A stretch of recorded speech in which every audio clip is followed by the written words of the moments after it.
All right, we got so much to get after here tonight. Spain winning the Euros, and of course Argentina winning the Copa America. All of a sudden, apparently, we're not able to run events in America. But there's something more to this tonight here. It's called CONMEBOL, and we'll get into that chaos and madness tonight. Sad note, as we heard of the passing of colleague Ken Hoffman, the great writer, the former station host here. Seen a lot of tributes coming in from a lot of the sports media here in Houston and others in and around Ken, but very, very sad. So we dedicate tonight's show to him. Call-in number is 713-780-3776 ESPN. I want to get your thoughts on both the Copa America, the Euros. Which one did you prefer? Which final did you like better? And we have champions. Spain wins the Euros. Now, one thing you have to remember, for me, Spain, the top team in both tournaments. Nobody played aesthetically the football they played. Nobody was as consistent as Spain. And Spain won 7 of 7 games. Let's not forget. 7 of 7 games they won. Okay?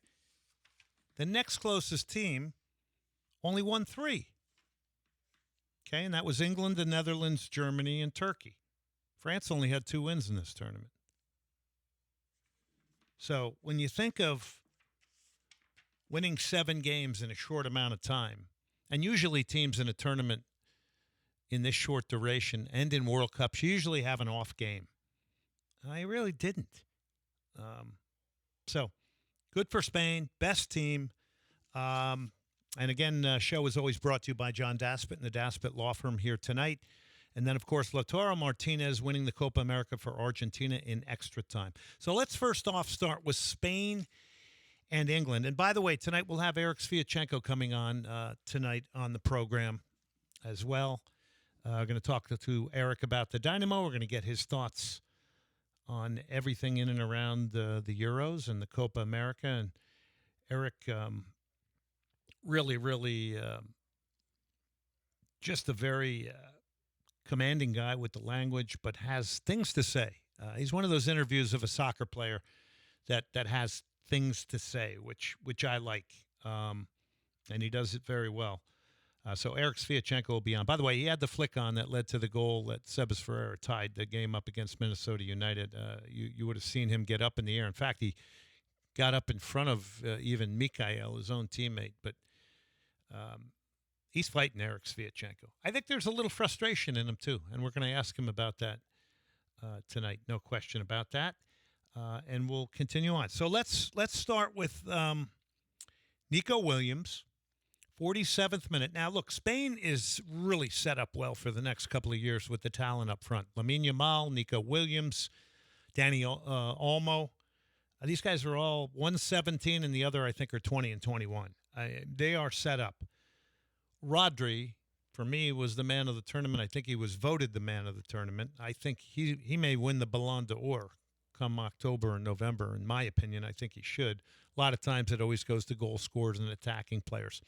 713-780-3776, 713-780-ESPN. All right, 47th minute. Here it is. Nico Williams, opening goal for Spain. Lovely ball by Carvajal to Lamine Yamal on that left foot. Some danger here. Williams puts Spain ahead. It's Nico Williams for the Spaniards. All right, so Spain in command and getting a lot of the ball, and we go on to the second half, and then England will make some changes. They'll bring on Cole Palmer, and Cole Palmer comes on. He'll get the equalizer. This is the 73rd minute. Watkins is waiting there. Palmer equalises! Cole Palmer! England level from nowhere! Oh, and they were pumped about that. And at that point, you're wondering, does England now, because Spain's a little rattled, do you go after them a little bit more? And they seem to get slightly cautious, not really sure why. And I may be wrong there. I mean, Dani Olmo headed that one off the line. That was a crazy sequence. And then it's Mikel Oyarzabal scoring the game winner for Spain. This comes in the 86th minute. Will be introduced shortly. Oyarzabal with the layoff right across the face of goal, and there it is! Spain grab a winner. It's Oyarzabal who might just have clinched the crown for Spain. Spanish coach Luis de la Fuente. Yo no es que consideráramos favoritos, ya dije que íbamos a estar en disposición de competir por ganar. Lo hemos hecho de una manera difícilmente mejorable, pero se puede seguir seguir creciendo, mejorando. Desde luego este grupo de futbolistas que no se cansan de mejorar, de competir, de intentar ganar, de que alguno que se sienta orgulloso de ellos, os dije desde el primer día hasta el último, no de ahora, sino de todo el tiempo que les conozco. Yeah, so he just goes on to say that he personally thought that he wasn't one of the favorites, but he wanted to go out and compete, and he had said that beforehand. He's really proud of this team. This team is really proud of themselves. They know that they can accomplish good things, and they know that this is only the beginning. Yeah, I believe he's right, and that goes back to the point I made about Yamal, Nico Williams. I mean, you got Dani Olmo. You got a lot of young talent for the future. They've already won a Euro, and I think it was a big weekend for Spain. Like, didn't somebody win the Live Tour? And then I think we had somebody win in tennis. I mean, Spain produces amazing athletes. It really does, in a lot of sports. Basketball as well. So there's a number of good things going on in Spain. But the Spanish national team, I mean, that's a big flag stuck in the ground for the future because there's a lot of youth in that team. As well. Now, a lot of people are going to say Lamine Yamal's goal was the best of the tournament. We'll get into some best and worst and disappointments and things like that, I think, for both of the tournaments. But again, Spain won 7 games. The next closest team in the Euros only won 3. Think about that. And that was England, Netherlands. Germany won 3. And I think maybe that was one of the better games of the tournament was the Germany-Spain game, which that one could have went either way. So Spain started off with Unai Simon, Cucurella, Laporte, Lenormand. Danny Carvajal got back in the lineup. Fabian Ruiz and Rodri. Rodri actually went out, about halfway through the game. Nico Williams, Olmo, Yamal, and then Morata. So it's going to be interesting to see who will be the ultimate striker in the future for Spain, to combine with the wide game of Lamine Yamal and Nico Williams, who are both targets, by the way, of Barcelona, your favorite team, Guillermo, or one of your favorite teams, right? So we'll see what happens there. England, it was Jordan Pickford, Walker, Stones. Stones, I thought, had a good tournament. I thought Gui had an excellent tournament as well. There was Saka. There was Kobe Mainu, he's got an incredible future. Declan Rice ran more than anybody in the entire tournament. Luke Shaw got a start. Phil Foden, Bellingham, Kane. And then off the bench, Cole Palmer and Ollie Watkins were important during the tournament as well. All right, 713-780-3776. Thoughts on Copa America, thoughts on the Euros, thoughts on the Houston Dynamo. We'll take it all. 713-780-3776. All right, on to the Copa America. Argentina 1-0 over, obviously, Colombia. Broke their 28-game winning streak. That's another thing I think you have to bear in mind there. 112th minute, it was Lautaro Martinez. Here's what it sounded like. La barrida espectacular de Leandro, robando el balón. Y otra vez Leandro. Paredes por el centro. La pelota buscando dentro del área. Lautaro.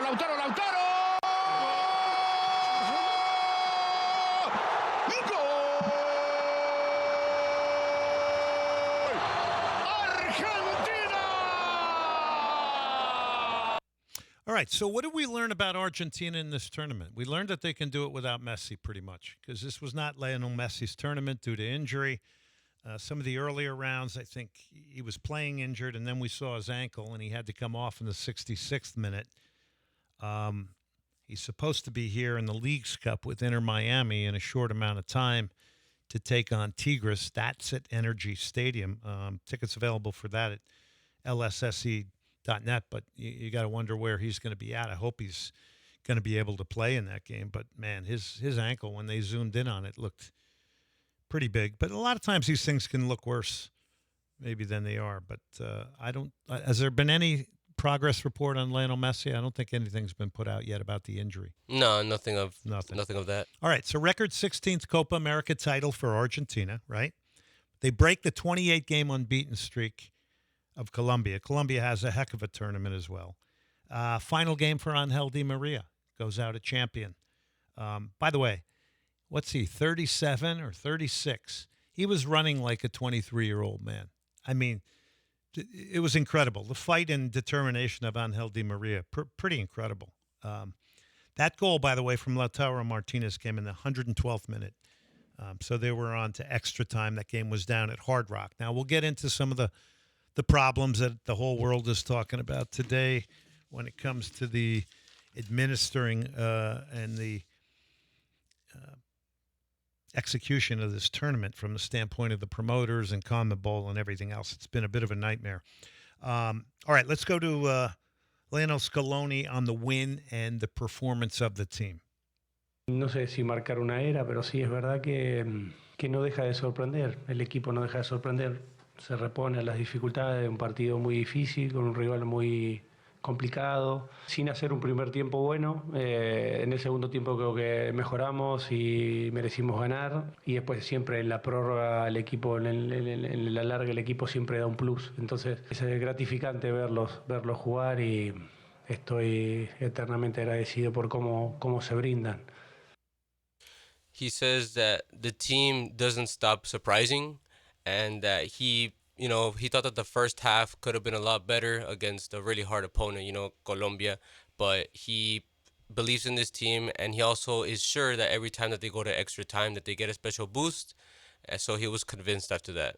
Yeah, the energy in this game was great. Lionel Scaloni, the manager of Argentina, winning the Copa America. He's now won the World Cup. You remember how he was lambasted by the Argentine press and people seriously doubting this man. He's a big story in itself to find the way to get Argentina to win a World Cup and another Copa America now.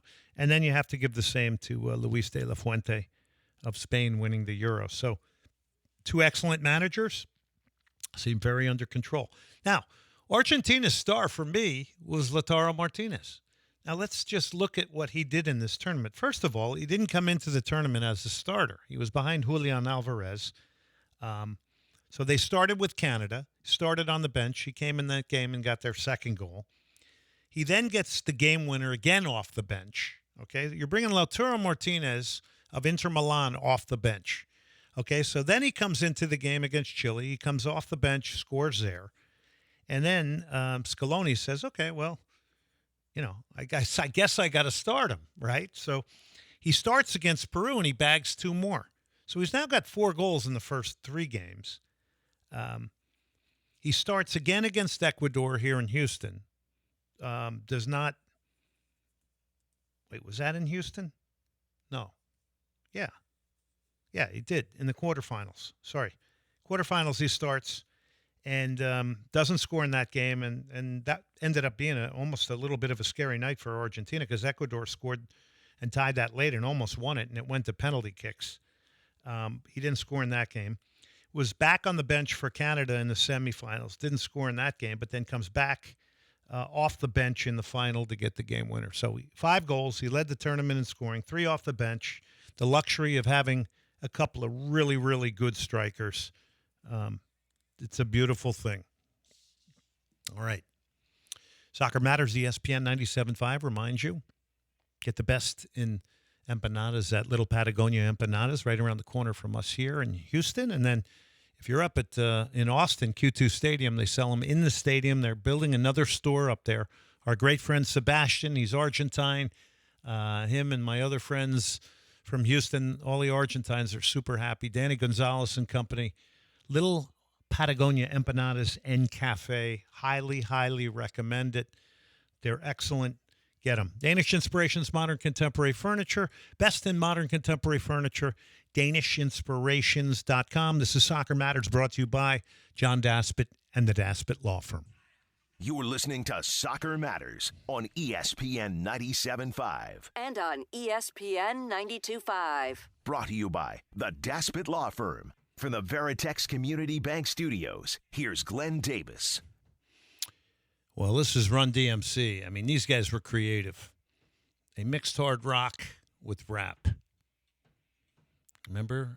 Aerosmith and them did that Walk This Way. And the guys from Run DMC, I think it was Steven Tyler bust through a wall, but the guys from Run DMC, incredible. All right, Copa America.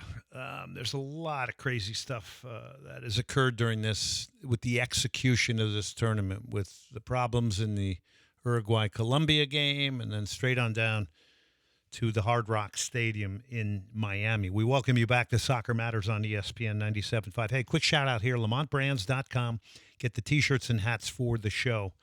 All the proceeds go to the 501c charity. Again, it's LamontBrands.com. They have orange. They have red now for you Manchester United fans or U of H fans. But get the shirts, get the hats, and they will all be going towards a great charity, the 501c charity, Snowdrop Foundation, which, by the way, the Snowdrop Foundation is when we've had these banquets and the clinics that the Dynamo's Youth Soccer Club puts on.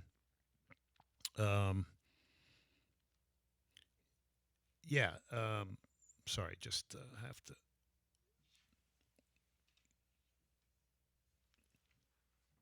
Yeah, so anyway, they provide scholarships for pediatric cancer patients. So we're real big fans of the Snowdrop Foundation.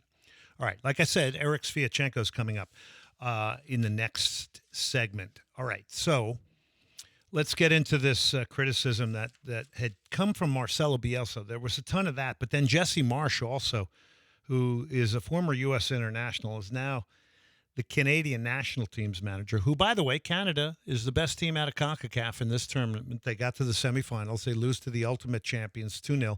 Here's Jesse Marsch on Canada's experience at the Copa America. Tournament has not been professional for me. There's too many gaps in the treatment, the overall experience from a day-to-day perspective. We've had our players be headbutted. We've had racial slurs thrown at our players live and through social media. We've been treated like second-class citizens. And in the entire time, I've challenged our team to stay disciplined and stay focused on our task at hand and to make sure that we represent ourselves and our country. Because in the end, that's what this is. This is about representing your nation. You're on the national team. And our players have held themselves to the highest level of integrity. We've played hard. We've played aggressive. We've often been accused by the opposing coach before the match as a play to the referees that we crossed the line and that we're overly aggressive. A big compliment to our team and to our focus and our discipline and our concentration to control what we can control. They've never crossed the line. They've never berated referees. They've never rolled around on the ground like children looking for calls and yellows from referees. They've held themselves with professional integrity and been an incredible representation of what it means to be a Canadian high-level athlete. Can't disagree with anything there. Now, remember, he's talking about the competitive side of it. And then some facility issues, all these different things that he brings up. But then we see the security issues that occur here. Now, let me make it really clear. I'm sorry. There is no right for people who don't have a ticket to behave like animals and think you can rush in there. And, I know there's people right now going, but it happens all the time in South America. Yeah, it's generally not the way in the United States. There is no right for people to behave like that. You got to be real, and hard truth is important here. I mean, who would have two of their kids with them trying to bust into a stadium and risk their physical well-being? It's just incredibly bizarre to me. It's the same as like when I see these photos of some guy standing up at an athletic event, flipping somebody off, and then there's two little kids next to him. It's disgusting behavior. It seems to be accepted. I don't know. I mean, would you stand up with your kids next to you and flip somebody off? I mean, I don't know. But anyway, this was a mess in Miami. And it was a mess after the game with Uruguay and Colombia. And these players had their family members in the crowd. First of all, the players' family members shouldn't be in the crowd. Okay, they should be in a suite.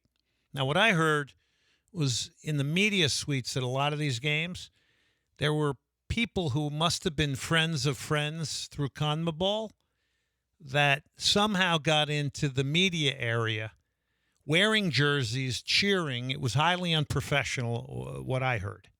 I don't know if it was in every market, but I heard this. Problems with security between Uruguay and Colombia. And listen, if I was a man and my family was in the crowd, or my child or wife, I'd be the first one in the stands too. So I don't know. Copa America has broken incredible tradition, though, by having the tournament the last couple of times in the U.S. It's great for us in this country to get the chance to see this. It's great for fans that are traveling and on vacation. But we all know the reason it's here. It's for monetization. So I would say, did CONMEBOL, everybody's blaming CONMEBOL has been the strongest in blaming Hard Rock Stadium for what happened in the final. And before the final, that delayed it. To all these people were trying to break in. They were going through, it was incredible. They were climbing up into vents at the stadium to get in. And then there's people who paid big money to see these games. My guess is that they offloaded expenses in Miami, security-wise. And generally when Argentina plays, and I've gotten this on good authority from promoter friends of mine, there's like rings you got to get through. The Rolling Stones concert, I had to go through like 3 checkpoints. The initial one when you get in, then you got the band on, you got to get through 2 more before you can get close to the stage. So this is bizarre. Now, it's not the first time it's happened. By the way, it's happened in Europe, too. Happened in a Champions League final. Happened in a Euros final over there where people rushed. So it's not anything new. But when you start hearing people go, oh, well, how are you going to host the World Cup? Well, we hosted the greatest World Cup ever in '94. Nobody hosts events as well as the United States. I think CONMEBOL's probably going to take a lot of the blame and lack of accountability on this. And they're the ones who've come out now that have blamed the Hard Rock. Supposedly, there was 800 law enforcement people. I don't know. Did they offload expense and not do enough security-wise? Somebody did. Ooh. But today, Hard Rock Stadium in Miami's not looking good. Miami got crazy experience down there. I don't know. Maybe the gates needed to open earlier. Who knows? I mean, I'm not an expert in that. Hey, by the way, a fan was beaten to death at an L.A. Dodgers game in the parking lot. A lot of problems at NFL games. A lot of this has to do with liquor. I think it was England and Italy 2 years ago at Wembley. Was that the one? Maybe people stormed the gates. Anyway, pretty bizarre, sad. But there was some great competition on the field, and there were some great games, and there was, just to have this like 3 or 4 weeks of being able to watch these games and compare. You get the Euros during the day, and then at night you get the Copa America. I didn't know what to do today, to be honest with you. All right, so let's go back to the Euros for a second here. And before I do that, I want to tell you about, let's do a little theater of the bizarre here, because there's something I got to get off my chest. Yep, that was weird. There's a lot of strange stuff that happens in the world of soccer. It's clear something strange is happening. So much so that Glenn ended up buying out a theater to showcase all of the weird stuff. It's time for Glenn's Theater of the Bizarre. Ooh. All right, so there was a weird moment. I don't know if you saw this one, Guillermo, but there's a video that's circulating of the Argentine football, the Argentine FA, the president of Argentina. Now, I could say something about the presidents of soccer federations in the whole scheme of FIFA and the web of FIFA, but I'm not going to. The president of Argentina's name is Chiqui Tapia. So they show him in New Jersey at MetLife for the Argentina-Canada game. And he's got a guy behind him throughout the game with like a cloth who's tapping and wiping down the sweat on his neck. And he was sitting in the seat directly behind him. And I was just like, does that not epitomize some of these federation heads who just want their ring kissed? They want to be catered to. You saw the president of CONMEBOL. He was kind of weird when he was giving the medals out. He was like shaking guys' hands, but like pulling him into him. It's freaking weird. But these guys all want their moments, and this was an interesting one with Tapia for sure. And then to add on to this, in Miami, you had the Colombian Federation president and son arrested and jailed. Ramon Jesusran and his son Ramon Jr. 3 felony counts of battery, beating up or attacking an employee. Another bizarre thing. That was from the Colombian Federation president. So it's a lot of bizarre stuff. Yeah, that was weird. All right, let's get back to it here. All right, let's go to top goal scorer in the Euros, had 5. That was Lautaro Martinez. Top goal scorers in the Copa America were, in the Euros. Copa America was Lautaro Martinez of Inter Milan with 5 in Argentina. Top goal scorers in the Euros. Danny Olmo had 3 for Spain, a couple of key goals.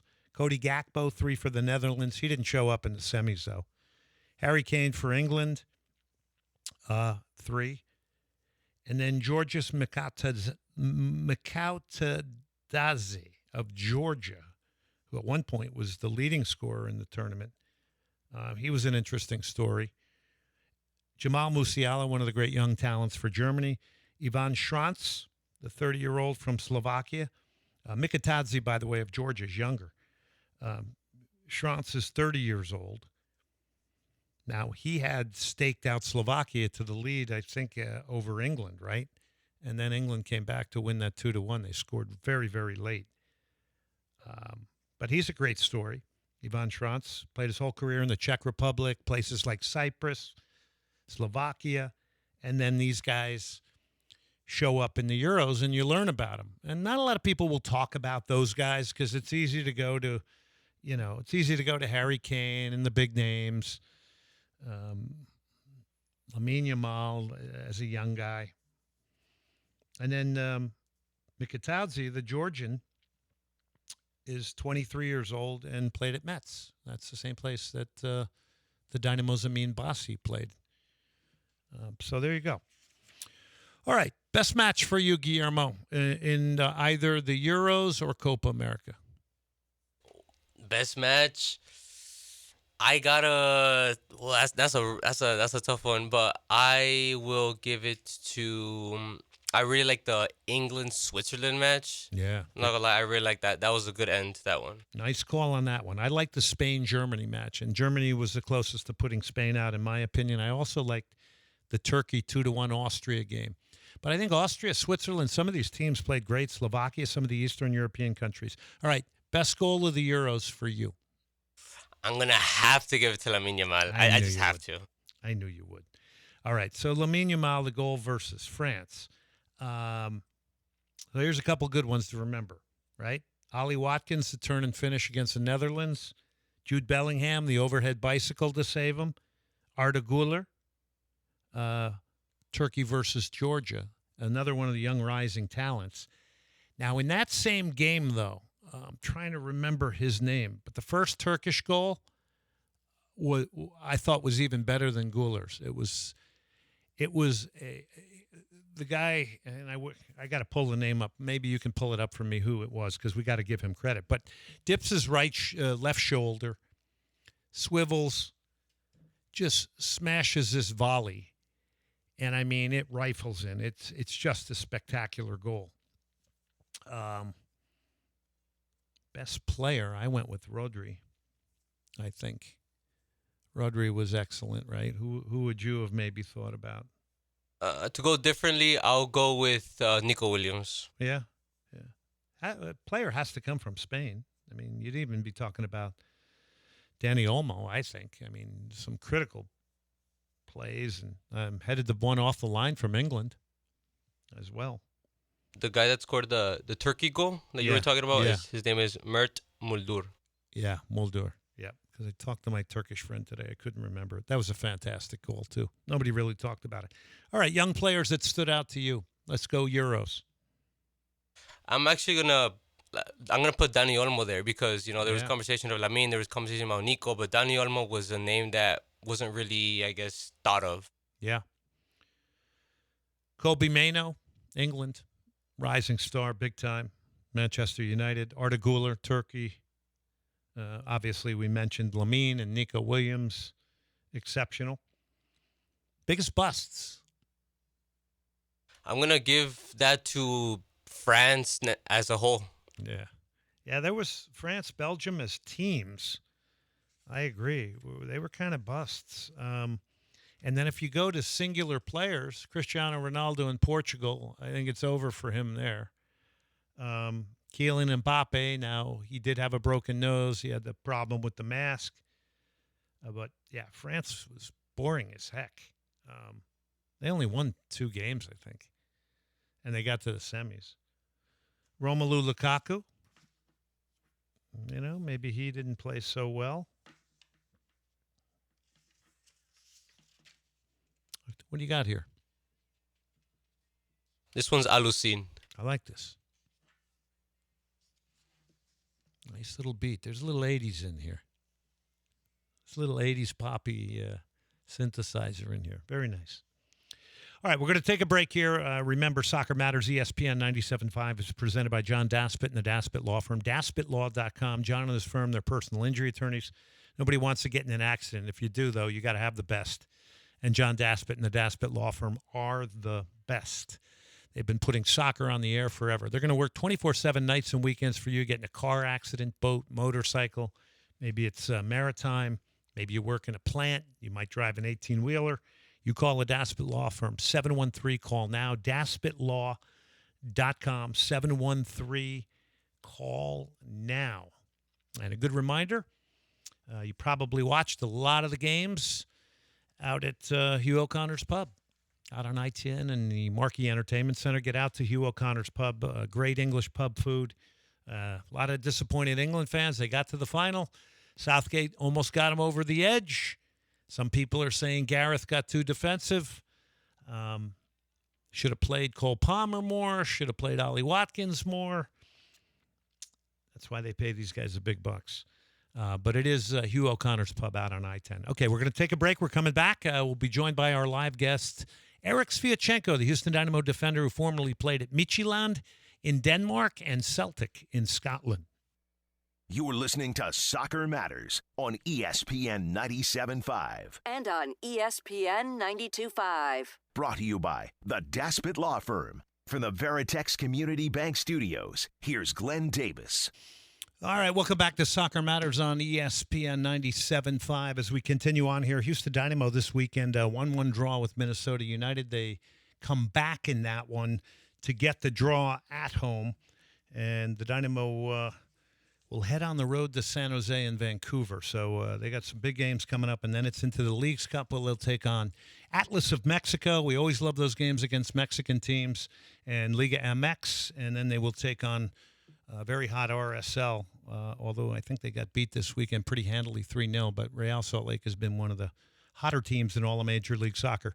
Last year, the Dynamo made a huge signing. They brought in a very experienced defender, played at FC Midtjylland in Denmark, one of the bigger clubs there, Celtic in Scotland, a world-renowned club, and also with the Danish national team. He is defender Erik Sviatchenko, and Erik joins us now. Erik, thanks so much for coming on tonight live. Thank you so much, Glenn, as always. Yeah, I always appreciate you coming on. You're one of my favorite interviews. So let me just get a quick thought or two from you about what you saw overall from the Euros and Copa America, and maybe a slight comparison of the two tournaments. It was obviously watching a bit more Euros than the Copa Americas.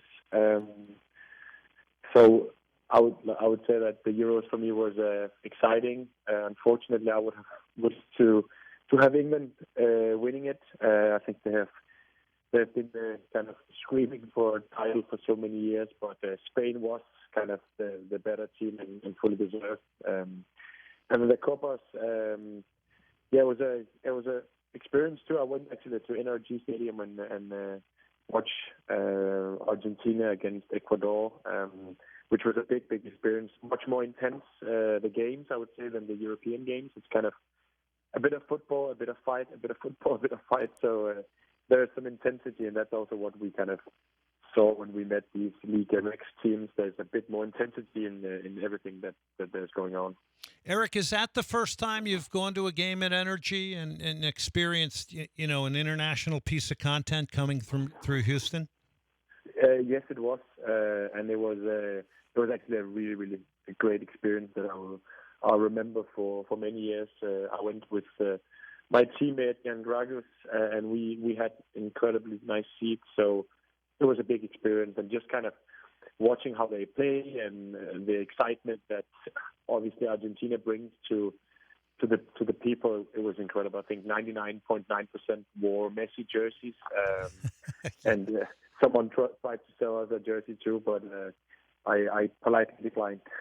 You and me, I went too, and you and I might have been the only people without a Messi jersey on. It was unbelievable. Probably, unbelievable. It was unbelievable.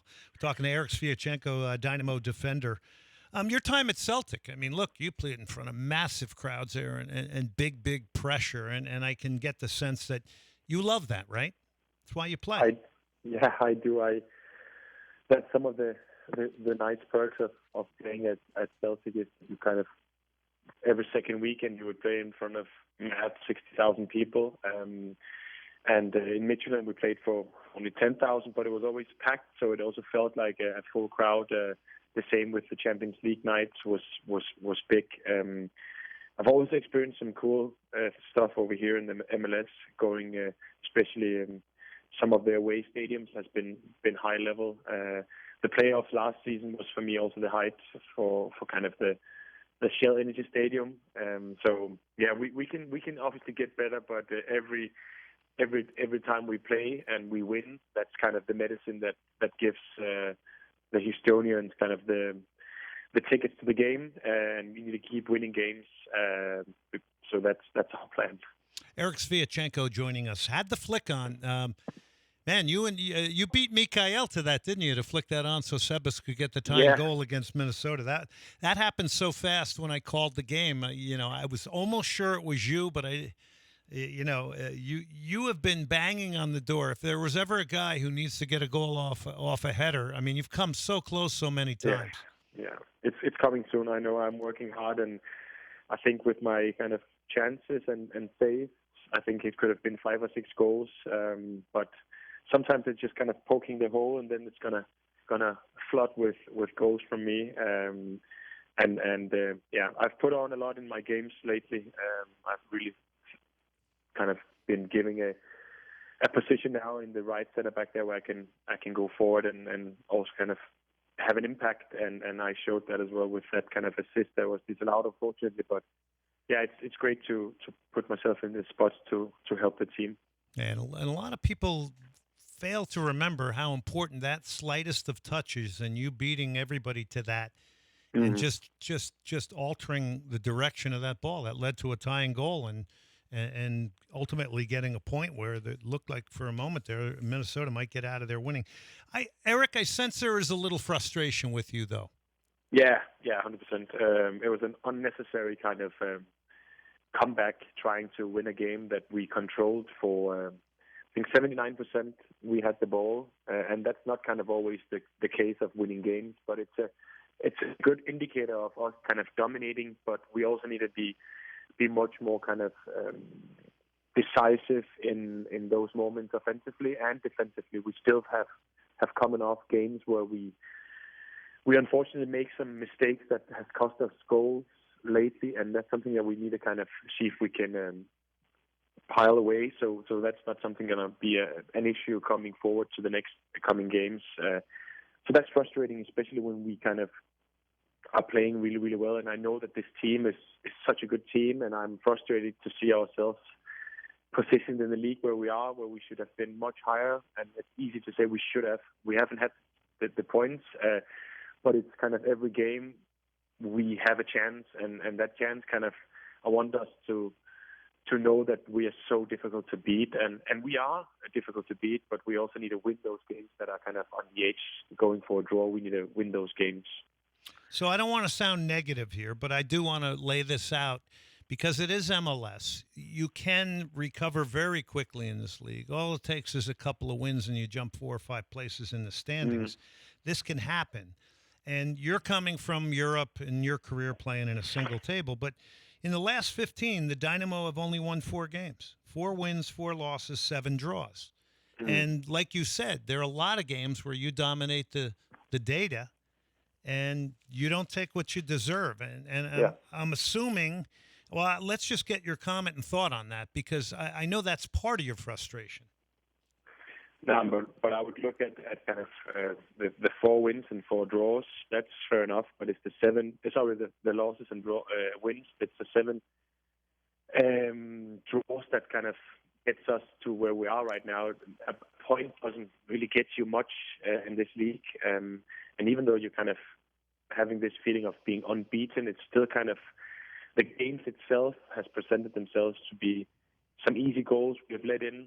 We still have a really, really solid defense and one of the best, but we could have been even better. And then it's about those kind of offensive chances that when we have the chances, we kind of just kill it and get that goal. And we had that again against Minnesota. We had a lot of kind of chances, enough, I would say, to get those 3 points. But in general, it's about kind of maintaining that kind of high chest and knowing that we can win a kind of every game we play, but it's also about the respect to each other and to what we want to achieve, that you got to stick the knife in, as Ben always says. It has to matter something, so it's not kind of enough just to say, it's fine to be number 7, we'll make the playoff, but we need to get ourselves to that kind of European standards of we want to win this league.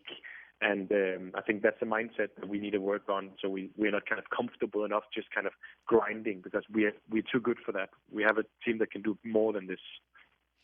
Let's talk about the new striker signing, Ezequiel Ponce. Now, I'm going to say this in the context of Sebas Ferreira scored, had a hat trick in D.C. He's doing some really good things right now. He's scoring some goals. He's involved, but Ponce is a big signing. Take us into him a little bit, what he looks like in training, what type of player he's going to be, and if, in fact, you need his personality now in the locker room to maybe give you guys a bump. Yeah, I would also kind of say with Sebas Ferreira that he has come back from a long injury, kind of a very difficult